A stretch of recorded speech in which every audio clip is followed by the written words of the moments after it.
morning, Alia.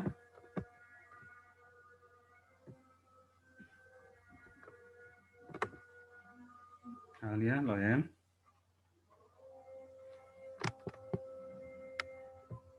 Recording in progress.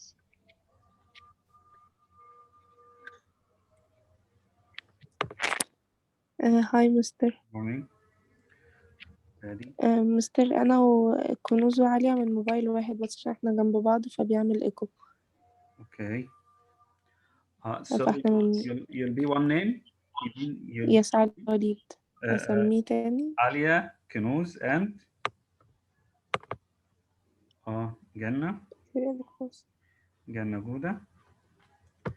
Layan. Mariam.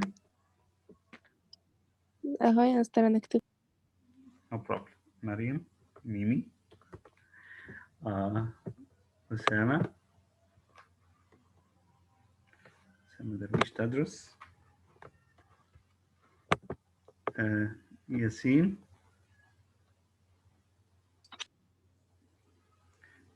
Who's Yasin Awad, guys? ياسين سعيد. شباب who's ياسين عوض؟ توكل. مستر ده يحيى ياسين عوض ده اخوي يحيى تقريبا. Yeah, okay. Thank you. Yeah, جانا الجرايحي.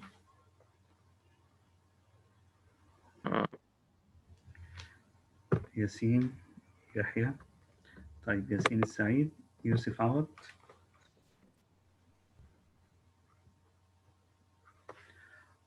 Okay, Yusuf. So there are 15 students. 1, 2, 3, 4, 5, 6, 7, 8, 9, 10, 11, 12, 13, 14, 15. Okay, good morning, Knuz. Knuz. Knuz. Alia, is Knuz next to you? Alia? Sahrawi? Alia? Alia?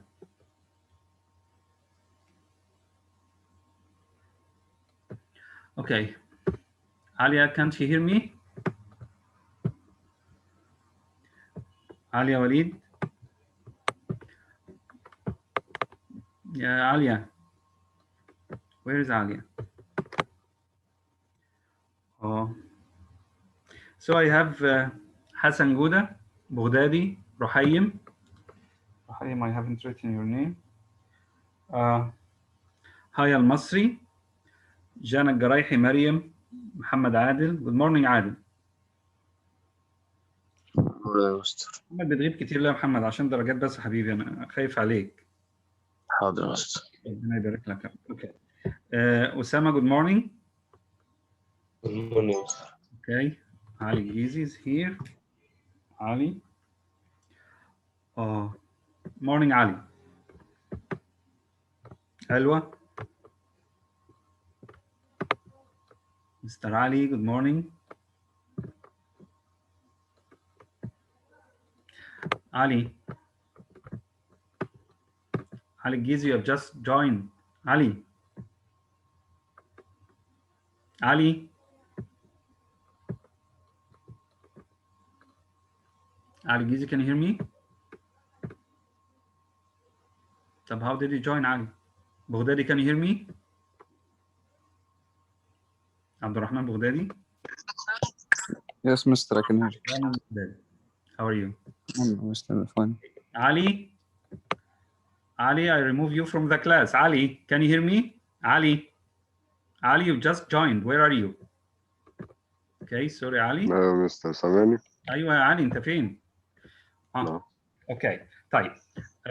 Let's start. Yesterday we did a short story. Remember we said in the literature book we'll start from page 478 in the book.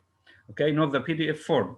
And if you have the PDF form, I mentioned the number at the bottom of the page, not the number at the top of the page. Yeah, I hope you understand. The page numbers of the book itself. Start from page, you can write this down, 478. We studied yesterday short story, or the day before yesterday short story titled An Occurrence at Owl Creek Bridge. I put some videos related to it. I asked you to read it well because it's in the exam. And I'd like to remind you of the stuff in the exam. For grammar, study chapters. Who can remind me? I just want to make sure you are following up. Who can remind me of the grammar chapters we have in this term exam? Who can, guys?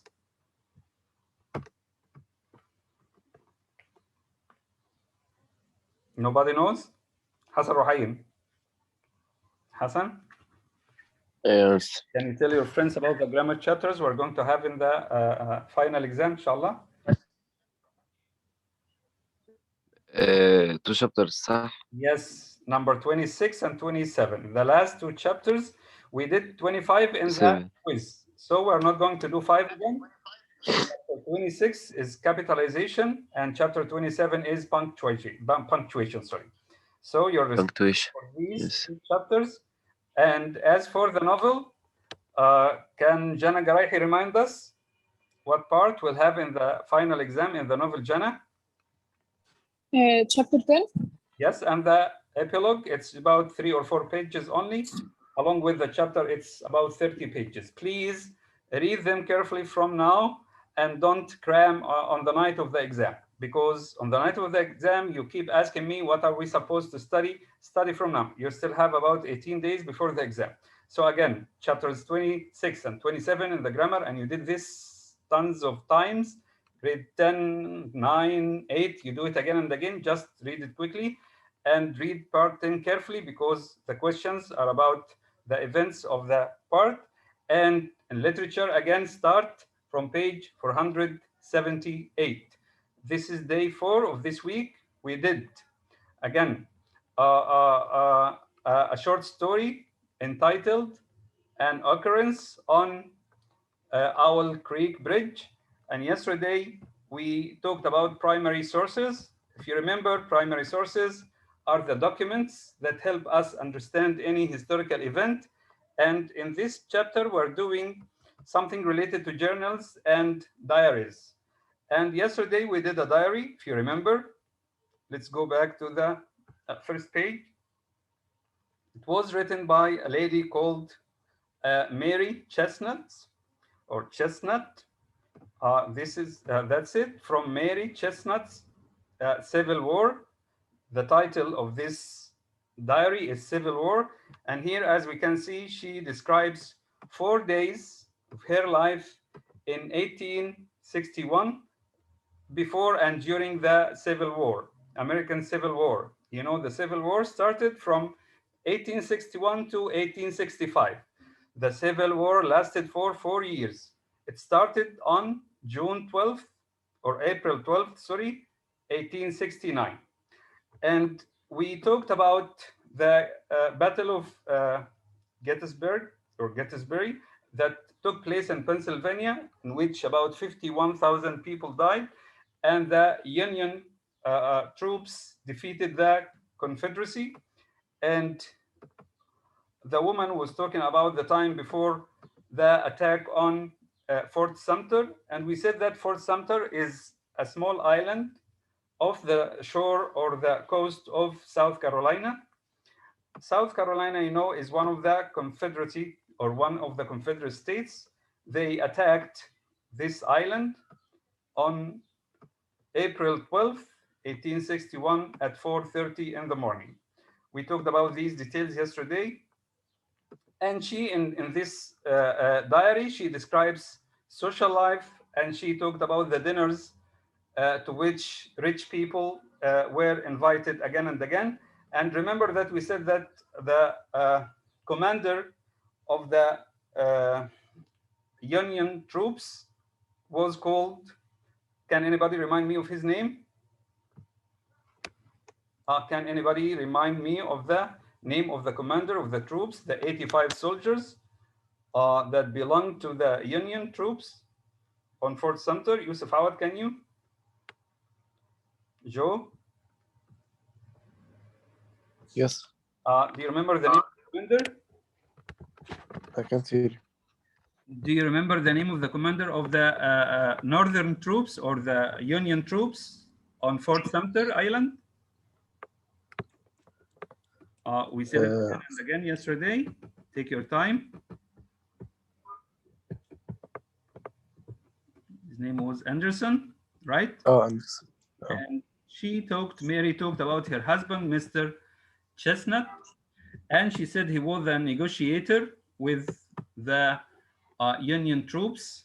He asked them to surrender, but of course they refused. Here we have some critical reading questions. Those who attended yesterday and were following up, what would you have said to Mary Chestnut if you had been on the rooftop? This is Ganna. Ganna who? I have one of the Gannas. Ganna, good morning. Ganna? Ganna? The Ganna who's just joined. Ganna? Hello, Ganna.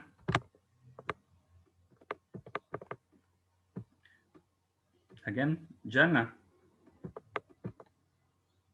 Ganna, I'm sorry, I'll remove you because I don't know who you are and you don't answer.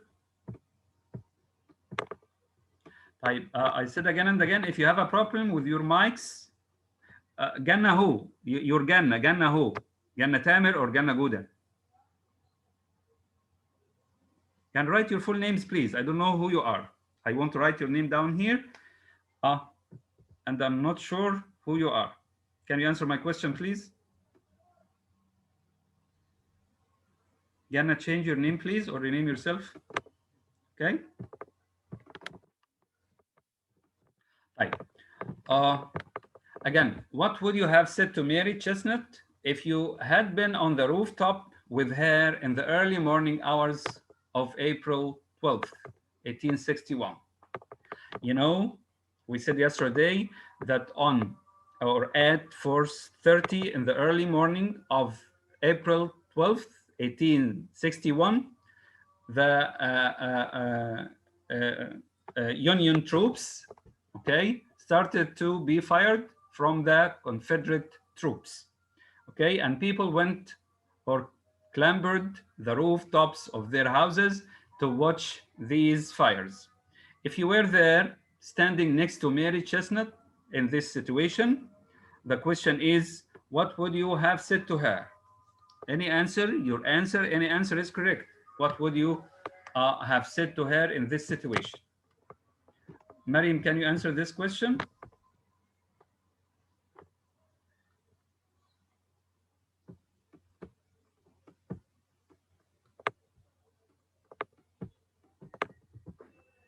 Mariam?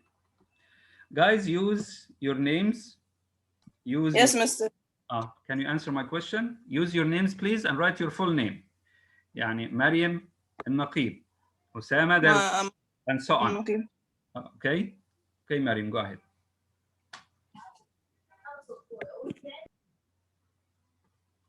Mariam. Sorry, I didn't hear the question. Can you see the screen in front of you? Yes. This is page 499, and we have this question here. It's your opinion, Mariam.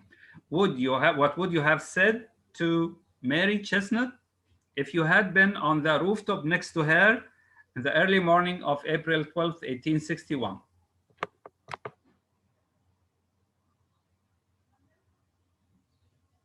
Mariam, any answer is accepted. And put yourself in this place. You are standing on the rooftop in the early morning, 4:30, watching the fire. Fort Sumter is being fired.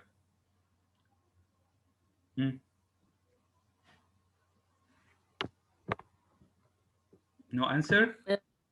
I would try to help her. Help her, okay. Comfort her, maybe. She was worried, maybe. You know, her husband was in the sea at that time. Her husband was rowing, as she said, was rowing a boat under these fires, I would assure her that her husband will come back safe and sound, maybe. Any answer? Okay, Mariam, thank you. Question 2A, what significant events does Chestnut describe in her diary? I think I summarized them at the beginning. Bogdadi, can you answer this question? What significant events does Mary Chestnut describe in her diary? Abdurrahman. Mr. again, please. You have the question in front of you, Abdurrahman, if you can see it. Can you see it? A. Question 2A, yes. What significant events does Mary Chestnut describe in her diary? The diary we read yesterday, Abdurrahman. لا مش فاكرها بصراحة. I summarized them. I've just summarized them. طب who can answer this question, guys? Sorry. No problem. Who can summarize the events Mary describes in her diary? Tadrus? Tad? Yes, Mr. Hear me? Mr. Truly, I don't know بجد. مش عارف. Yeah, you didn't attend yesterday, and I said it this morning. Attended بس. No problem. طيب, I'll go to Yahya. I have a raised hand. Yusuf Awadz. Okay, Yahya, wait. Yusuf, go ahead.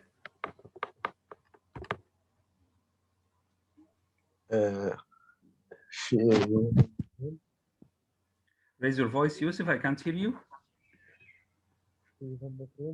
لا, your voice is far, Yusuf. I can't hear you. When she decided that she's going to write her diary and describe the events of Abraham Lincoln elections, with Civil War, with the South sections from the Union. Okay, thank you. Yani the events, the early events or the early incidents of the Civil War. Thank you very much, Yusuf. Okay, question 2B. Interpret. What does her diary reveal about daily life during these historical events? I told you something about their daily life or social life. Can answer this question?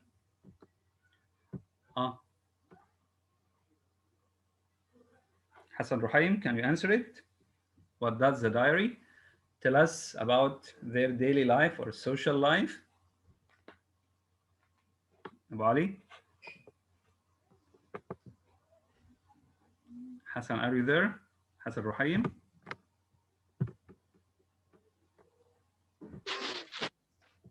I don't know. Can you tell me what or what she says about the daily life at that time? You have the question in front of you, 2B. What does her diary reveal about daily life during these historical events?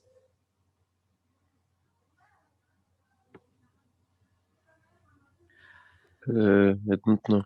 Okay.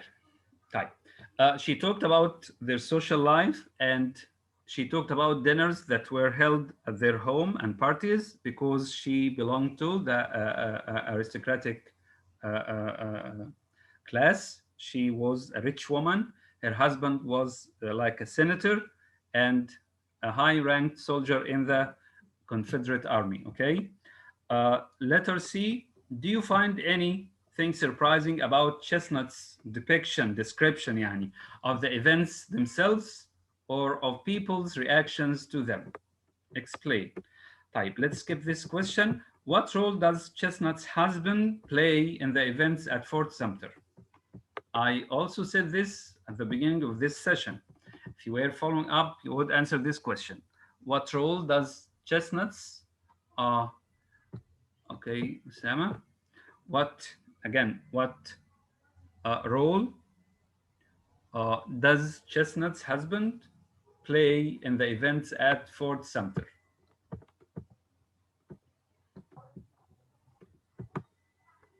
If you know the answer, put your hand up, please.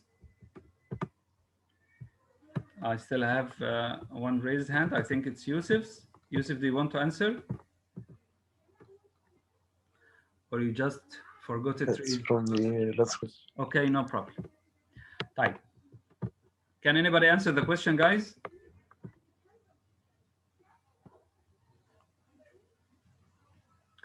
If you were in my place, guys, what would you do? Yani we explained this stuff yesterday. Uh,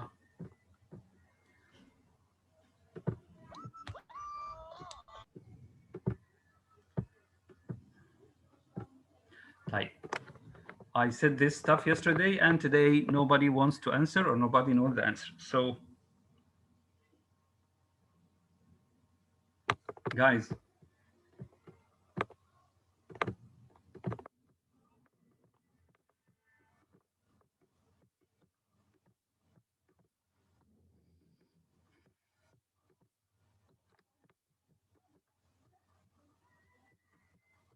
okay,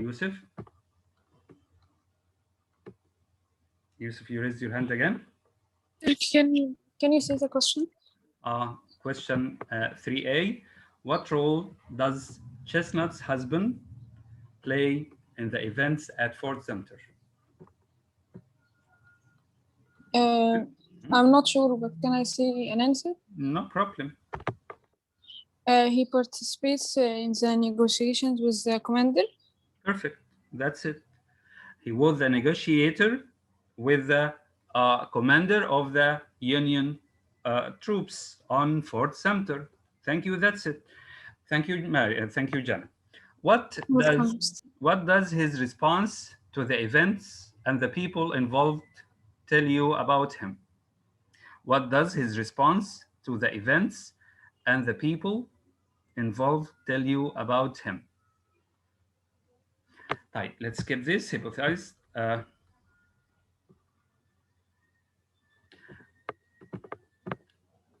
Do you think, this is your opinion, guys, do you think Chestnut's feelings about the events mirror those of most other Southerners?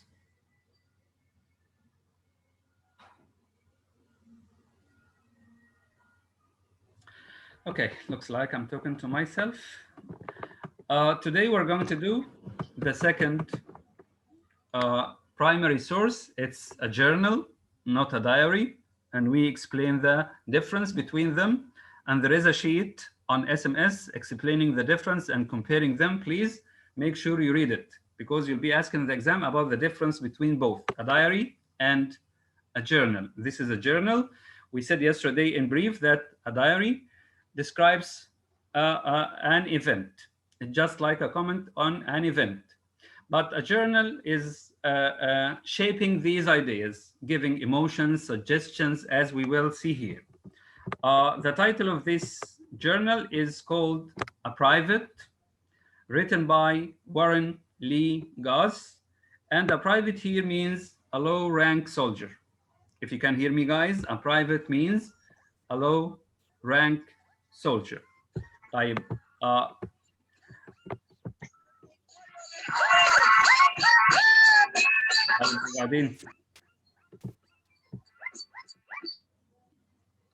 وبعدين يعني this person takes your name and enters and plays music.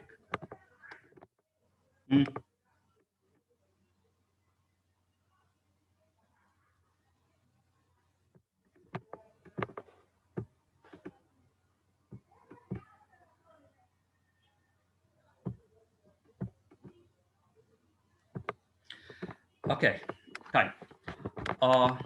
In the weeks that followed the attack on Fort Sumter, thousands of men on both sides volunteered to fight.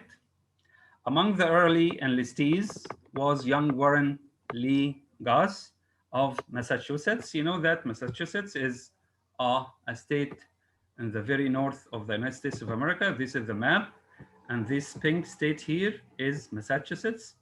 Here in the very north, the man volunteered to fight with the Union forces, and he traveled to Virginia here. And you know, Washington, D.C. is on the border here. This is D.C. between the state of Maryland. This is Maryland, and this is Virginia. Washington, D.C. is here. He traveled to Virginia to get the drills or the trainings, and then join the Union Army. So he is the one who wrote this journal. He says, cold chills ran up and down my back as I got out of bed after the sleepless night and shaved preparatory to other desperate deeds of valor. When I wanted to know something brave, I used to shave. I was 20 years of age, and when anything unusual was to be done, like fighting or courting, I shaved. Again, before important events in his life, he used to shave, like fighting or courting, with a nervous tremor convulsing my system. He had like trembling, he was trembling, and my heart thumping like muffled drum beats.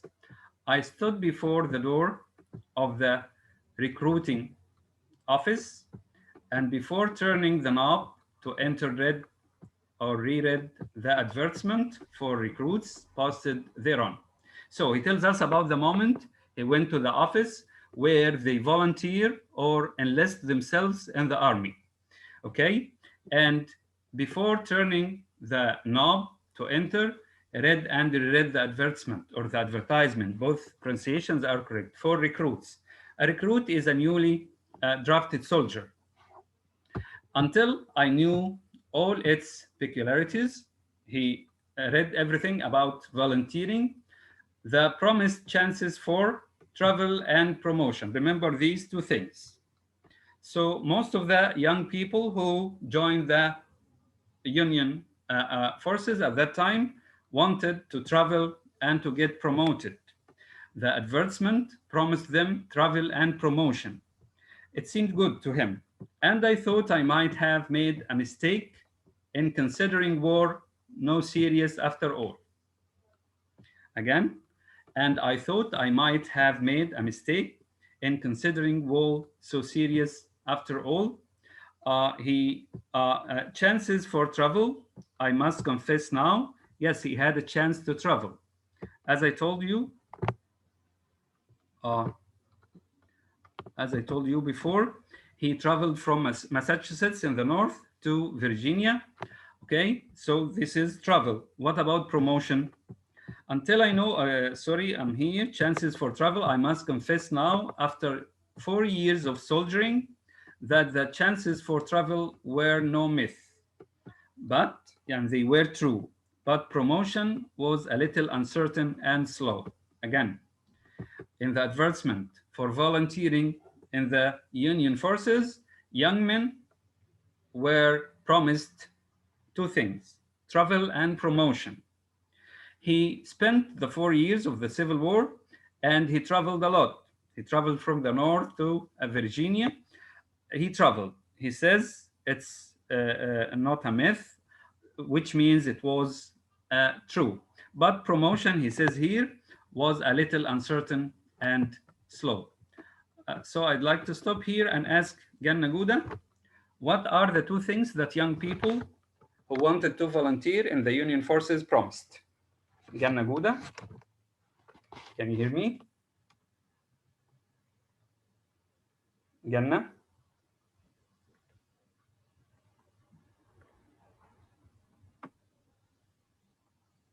Ganna Gouda? Ganna?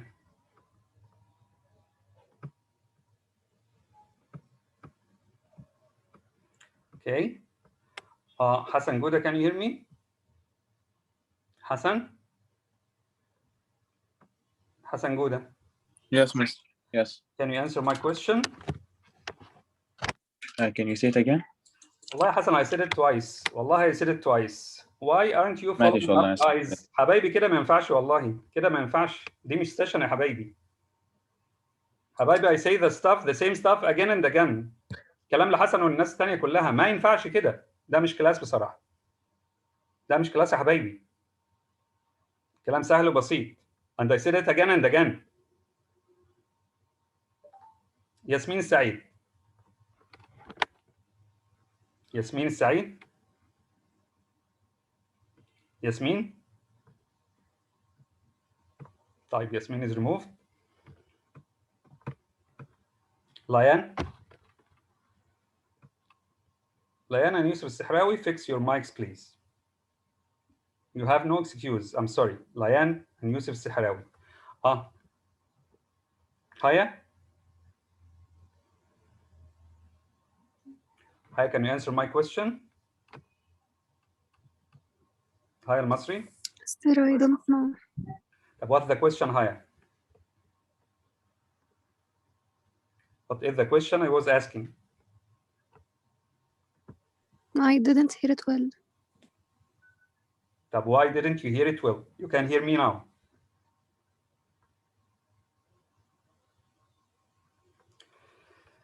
Because I was in a crowd. I was doing something. Okay. Sorry. Tadrus again. Tadrus, Yes. can you Yes, answer the miss. question? I still don't know the answer. What's the question I asked, Tadrus? It was about the young soldiers. Two things about the young soldier promise. Perfect. Okay, so I'll say the answer.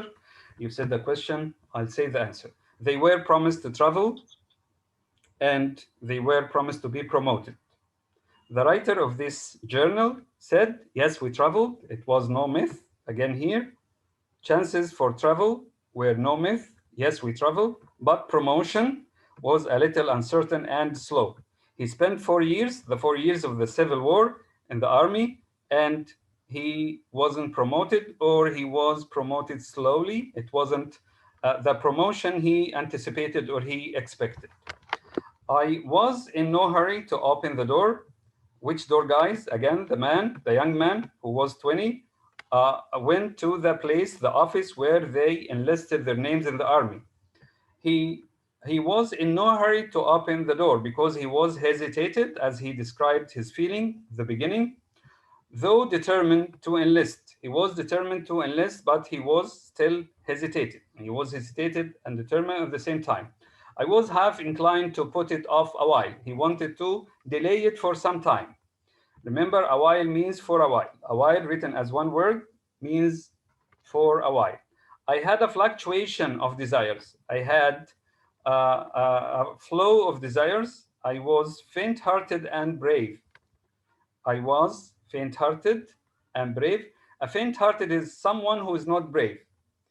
And so we have two opposite words at the same time. This is called catharsis.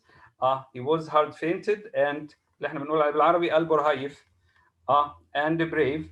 I wanted to enlist, to write his name, to sign in, and yet here I turned the knob. He turned the knob, he turned the door open and was relieved. My first uniform, he enlisted now, and his first uniform was a bad fit.